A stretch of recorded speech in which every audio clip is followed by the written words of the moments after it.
The views and opinions expressed on any program are those of the producers and/or the persons appearing on the program, and do not necessarily reflect the views and opinions of FRC Media, Bristol Community College, or the City of Fall River.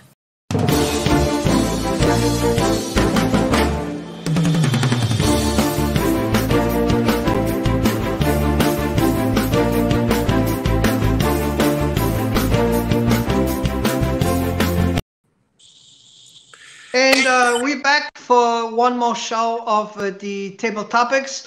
On the other side, we have John. How you doing, John? Good. How are you today? I'm doing okay. I'm doing okay. And a little chilly. A little bit, yes, especially in the morning, 7 o'clock when I have to pick up the kids for school. It's chilly out, yeah. And it's been kind of cold. And I guess they're talking about some snow. So yeah, Friday? Probably snowflakes for us down here. Maybe up north, but for us, we'll get a couple flakes. Maybe. That's what I'm hearing, but hey. Yeah, I mean, as long as it's just enough to get everything white, but not to clean up. Yeah, exactly. It's still, October's still too early for snow around here. But that's and I hope no snow Tuesday. Oh boy, yeah. Well, so that cannot become a big issue. Yeah, hopefully not. Right? We're in New England, so it shouldn't be an issue. Oh boy. So very quick on the city. Do you know that? Did you follow yesterday's city council? Yeah, I did. I watched a little bit of it, and they were talking about the how we were financially. So I watched that for a bit, but I didn't watch the whole thing, to be honest with you. I probably watched about an hour and a half of it. We're in good shape, it says it looks like, but who knows what's going to happen in the next year when we can't fully fund, I guess, the pensions, and that's what's happened in the past. We haven't given the allotted amount, so that's why we become behind. So yeah, we'll see. We'll see what how they handle it. As of now, I listened to a little bit of the presentation on trash, but I didn't get what their suggestion was. I was just listening to some of the details, but when they came to what they thought the end result was going to be, I don't remember hearing that. Do you? Could you shed some light on it? Or?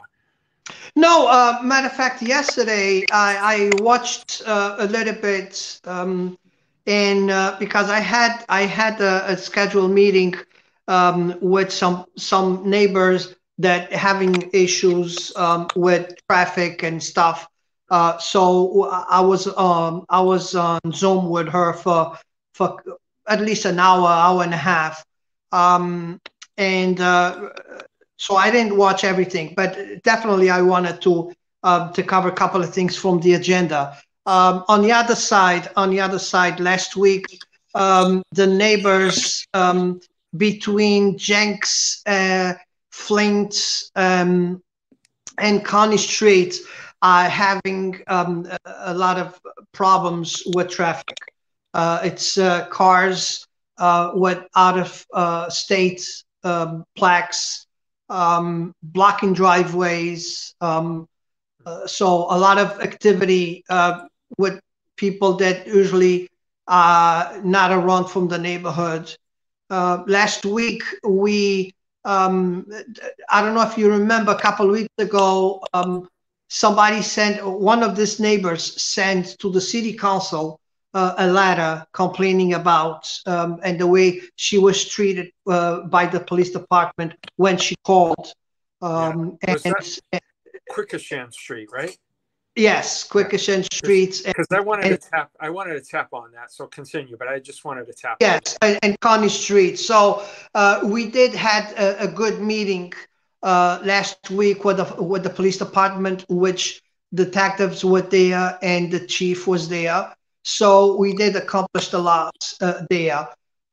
So yesterday she called me back to see what actions we're gonna take it from here, because and I explained to them, usually we're pretty good with meetings every month, with the police presence there, and the neighbors come and they can speak one-on-one with the police department, or if they feel comfortable just sharing with the group the issues that they have with.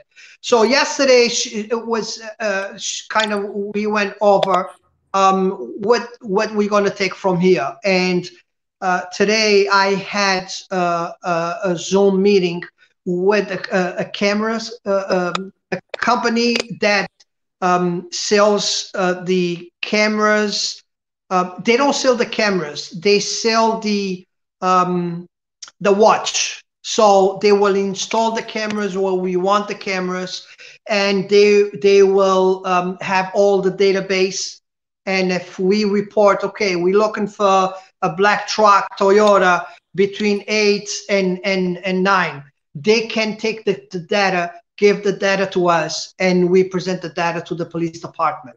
So I'm going to look for, and what our neighborhood association is going to look for now is probably to get some of those services so we can resolve some of these crimes, because we understand the police is full of problems, and they cannot be everywhere at the same time.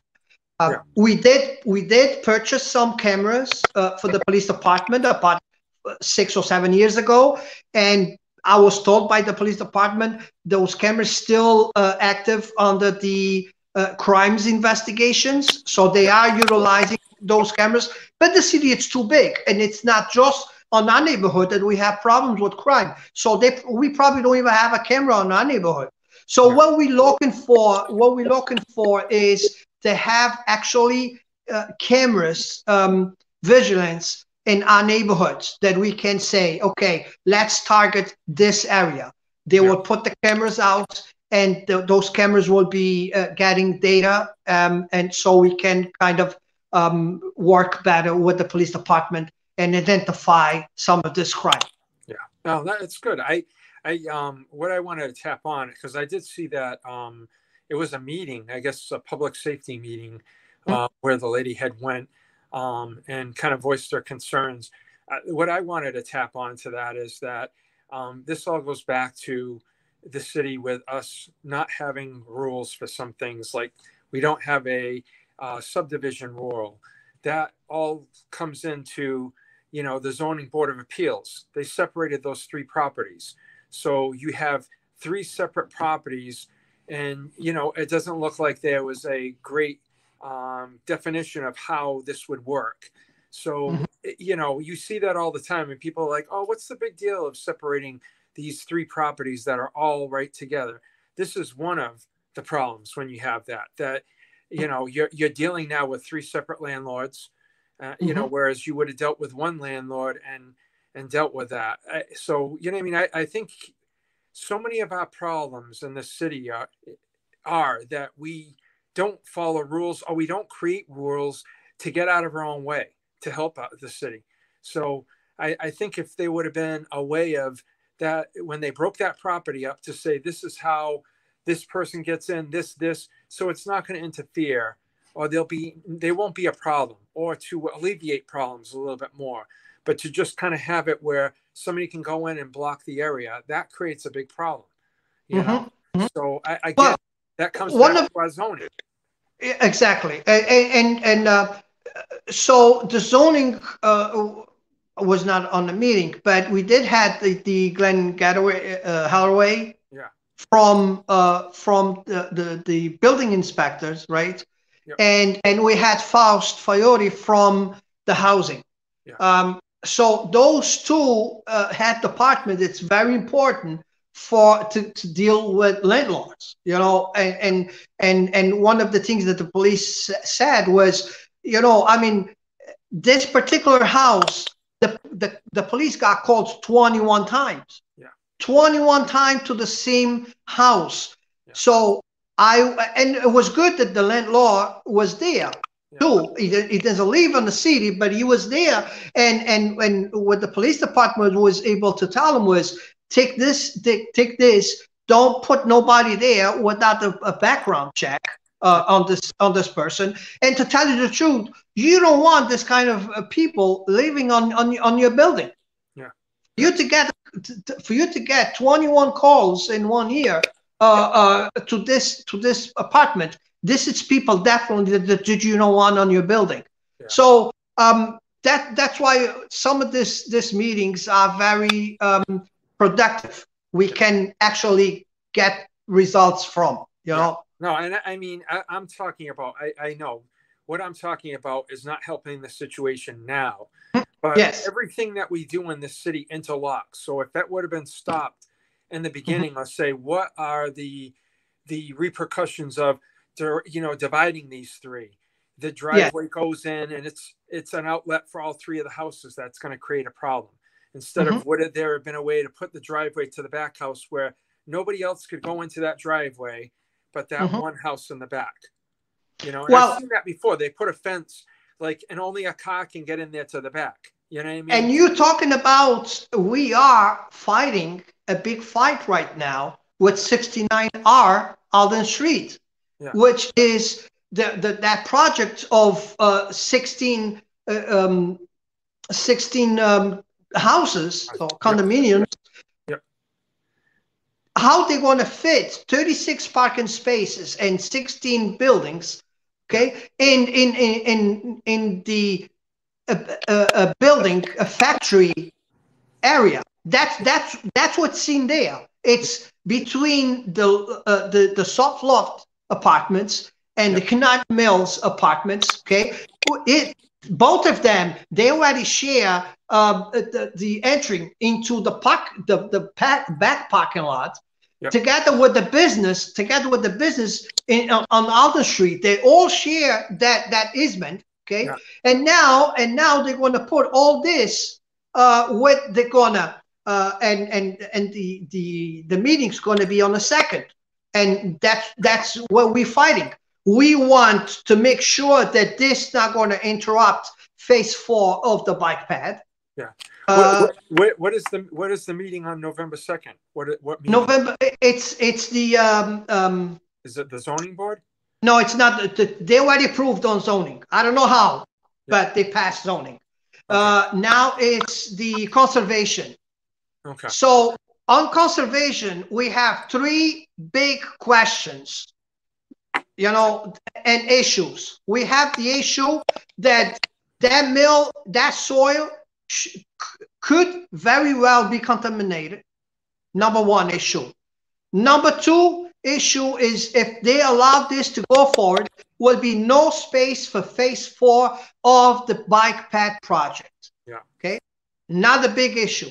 Another big issue, and this is statewide, is they're going to interrupt the live animal habitat on the back of the river. So we see fox there, we see deers, we see all kinds of birds, we see all kinds of animals. They live back there between the fence, the river, and the highway. Okay, so if we're going to put this, they want to waive 100 feet buffer. Okay, and after that, we just have a 25 feet wall, which is a huge rock to get on the river, to get next to the river. So here he comes. This was a project that should never pass zoning. Never pass zoning, because they don't even have a direct access to this part of the land. They always have to. Now we have traffic problem. We have all elderly people walking with scooters and walking around those 2 buildings because they only allowed 65 and older to live on those apartments. We have over 200 apartments there between the 2 mills. Okay, and now we're going to put this young family that have all the rights to have the cars that they want. They have all the rights to be doing a barbecue on the backyard. They have all the rights. But it's going to be a problem because they're going to be driving in and out between those 2 buildings where is people elderly people, walking and with scooters and walkers. Yeah. So that's another big issue that I don't know how that's going to pass on the traffic. Okay. And so it's so many questions. And then we have, because of the overflow we have on Quequechan streets right there outside the lofts apartments. So where are all this drains going to go? Where is all that drains going to go from those houses, the sewers? So I mean, it's so many questions. Yeah. But this keeps passing and passing and passing all the departments, all the committees. Yeah. I don't understand. Yeah, and that I think I had did I go to a meeting with you about that? Yeah.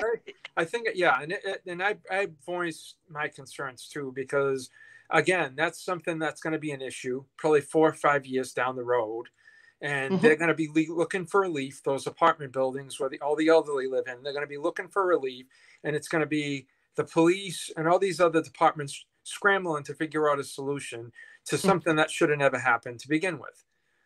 So I don't know if you have the floor plan. I will email you the floor plan. Okay.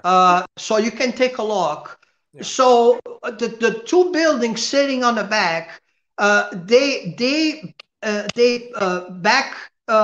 their back porch is going to be touching the fence. That's how close is to the river. Yeah. Wow. So. Yeah. And then again, if they build this, then forget it about phase 4 of the bike path, because it will be no connection. Yeah, yeah. No, I hear you. I know it's an issue. Hopefully, we'll look at it, and they'll look at it with conservation. We'll look at it a little bit more skeptical. The only thing that I hope is everybody fights this fight, because the bike path, it's not my neighborhood, it's not your neighborhood, is a city. So, yeah, exactly. It's a city, and it's for so long the city don't have a project that everybody could use it. Yeah. Okay. Exactly. And it's so I hope that we have a good fight at the end of the day. But hey, I mean, you can't. At least you try. You know what I mean? Exactly. That way. Exactly. At least you try. But yeah, so many things that happen, and that's one of them. If it goes through, there are going to be issues in 4 or 5 years. It's just a given, Yep. And you don't want to go back and say, I told you so. You just Mm-hmm. don't want to have these issues going on. And, it's taxing resources that are already overtaxed in the city. The police are running day and night, the fire department, all these services. We don't want to create more problems for these. But again, it's another politician move. Yeah. We still have somebody with the right to put streets over a bike path. Yeah. That's not resolved yet. Was a move from a politician, okay, to pay back. Yeah. And now we having another issue because again, politics, and because of politicians taking power, okay, and giving things that they're not supposed to, and approve stuff they're not supposed to, okay, just for campaign purpose. But hey, talking about campaigns, we have 5 days away. 2018.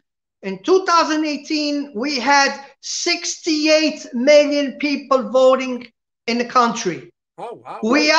We are 5 days away from the election, and we have 63 million people already voted.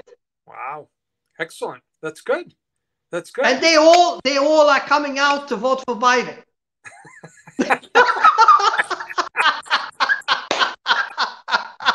Okay, whatever you say. Hey, I don't. Biden's going to get 68 million votes. Well, you know what, Carlos? The funny part is you don't really know how things are going anymore. They can. No. I mean, both parties could be voting. Yeah, I mean, we cannot say that's one party that's voting more than another. The only thing that we can say is how many votes got picked up for Democrat Party and how many for Republicans. This is the only information that we can have right now. Yeah. But again, you could be a Republican voting for Biden, and you can be a Democrat voting for Trump. Yeah. But I have to say, what's happened, especially here in Fall River, is that the Democratic Party used to be probably one of the biggest in the city. I think now you probably have more independents than you have Democrats now in Fall River. And we call them unenrolled here, but they can vote for either Republican or Democrat in the primaries. They just have to choose. So yeah, I mean, I think that's happening in many parts of the country. They don't and historical. And historical, that's something that I'm watching very close historically, is a couple of states, if you don't win them, automatically you lose. Yeah. That's been the story, but everything's been changing so much. Yeah. And Florida, it's one of them. And they're pretty much going neck to neck. Yeah. In Florida. So, I mean, we cannot even say what I see right now when they move the boards around. If he wins this state, he has this votes. If he wins this state, so it's like doesn't matter how you put it, they going neck to neck. Yeah. It's you know what I mean? You don't know what to go by, because as far as when the news talks about the polls, I really don't give much credence to that, because people aren't going to tell you who they're voting for. I don't tell people. If somebody call me, I mean, I don't answer my phone, but if people were to call me, it's my business who I'm voting for. I'm not going to tell you. So it's, you look at it that way. Or people lie and say, yeah, I'm voting for this person. Whoever they think's calling them, they want them to vote for, they'll just go with that. So you really can't go by the polls. So it's kind of, anything can happen. You know what I mean? Yep. I just hope personally, because I know I probably watch the news a little bit more than you, more of a news junkie. I'm hearing that the New York City police are on high alert. Out in California and Beverly Hills, or a day out drive, they're closing that the day of the election. They're just closing the whole area up. Nobody's allowed in there. They're going to board it all up. I heard the same thing with DC. They're going to be boarding all up, because they predict, you know what I mean, whoever it is, I think more so if Trump wins, there's going to be protests and riots. And I think even if Biden wins, you're going to probably have the same issue, so it unfortunately. So this starts to sound some other, like other countries that really don't have a democracy. Yeah. Well, I mean, you're talking about after elections? No, I mean people being afraid to go vote, and people to be, or not accepting the results. Yeah. Well, I don't think people are afraid to vote. I think people are afraid of, I shouldn't say maybe not afraid, but cautious as to what's going to happen. Because we've seen across the country what's happened, Carlos. We see what's happening in Philadelphia right now. They're looting stores. They're going in. I watched a reporter that was in a Five Below down in Philadelphia get beat up because he was filming people in there. So people see this stuff going on, and you see how divided the country is. So it's just kind of expected that, you know what I mean? There are people that have been protesting every day about the Supreme Court thing, the president. This has been going on for a year now. So, I mean, it's not too far of a reach to say if Trump wins. Talking about the nomination of Amy Barrett. Yeah.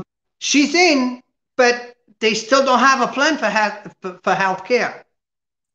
Well, basically, I think they're trying to get rid of it, is what the term is, because they've got rid of the mandate. If you didn't have insurance under Obamacare, you had to pay a penalty every year. So they got rid of that mandate, but they're still using the Obamacare model, or the Affordable Care Act model. They've just made some tweaks to it, but I think there is a plan that they want to put in place if they can get rid of it. So, I mean, hey, it's all politics. Well, I'm learning very fast, because guess what? If you don't support Trump, you are a pedophile, you are a socialist, you are all these things under the rock, And talking about socialists, Carlos, let me interrupt you. All right, that you said that, but did you not hear Biden at a campaign thing that he had, and he was calling people in the back chumps? I'm gonna be the president for everybody, even those chumps back there that are supporting Trump. So that's not a nice thing for a person that's trying to run for president to say either. I haven't heard Trump call people Trumps or deplorables or irredeemables. I've only heard that from the other side. Well, we've been hearing a lot of things from Trump that thank God that we forget about. Thank God that we forget about. Have you heard him personally call Biden people deplorables, irredeemables, or chumps? No. It's you just have a problem with Sleepy Joe. That's all. Well, but what I'm trying to say is that's what I'm looking at. That's what let me just say one more thing. Go ahead. Go ahead. You or I, let's see who's more agreeable. All right. I'm going to wear a Biden hat for the rest until the election and walk around Fall River, and you can wear a Trump hat. I want to see who gets punched first. I don't know, but I can tell you that I'm being seen more Biden signs than Trump. Oh, really? Even in Rhode Island, I counted the other day like 6 or 7 going into Barrington, and between Warren and Barrington, like 6 Biden. I didn't see one Trump. Maybe they're afraid to put it up. I don't know. They could be afraid, but Barrington, I can't go by Barrington. It's all rich people that live there, so they're doing fine. I know 6 people. I know 6 rich people that are voting for Biden. Then. Yeah. Listen, if signs vote again, But very quick, I want to ask you this about socialism. You know that Portugal was run a many years by socialism. Yep. What did socialism is to you? Socialism? Well, I can tell you this: if Portugal was run by socialists, we had a big wave of Azorians coming here from the early mid 60s to probably maybe 10 years ago. So, and we did. Yeah. So what I'm trying to get at is, if socialism was so great, why did all the folks from the Azores come here? Because they weren't doing well there. The system. No. What socialism? What is socialism? Socialism to me is, I have something, I work hard for something, and somebody else that's not working as hard takes what I have. That's basically what that is. I'm taxed to death for people that are not doing what they're supposed to be doing. I'm taxed. So okay, so we are in socialism. Where? How? Here, because everything that you just said, that's what we are. We are the people working 3 jobs to feed people that don't work. Okay. So that's exactly what we are. We are in socialism. All right. So you want it to get worse than what it is now? You want it to be full? I don't know it's going to be worse or better, but we are in socialism. Carlos, why did people come here? Why did you come here from the Azores? Because there wasn't as much opportunity as there were here, right? Exactly, like everybody else came. Yeah. I don't care what anybody says. This is still the best country in the world. I've been to many countries. You've been to many countries. This country, if you come here and you work like a dog, all right, and I'm just going to say that's how it is. You got to work. You're going to make it. You're looking at someone that lived in a housing project. I was single parent home, came from a housing project, and you know what? I worked. I have my own house. Guess what? Guess what? It's your life. It's my life. Exactly. I will not have in Portugal what I have here. And that's the end of the show. Yeah. But so you don't forget to vote. Carlos, don't forget to vote. You just agreed with me that it's not a good thing. Thank you. Yes. So guess what? That's why we're independent. I'll see you next week, my friends. Yep, take it easy. Have a good Stay safe. Yep, bye-bye. Bye-bye.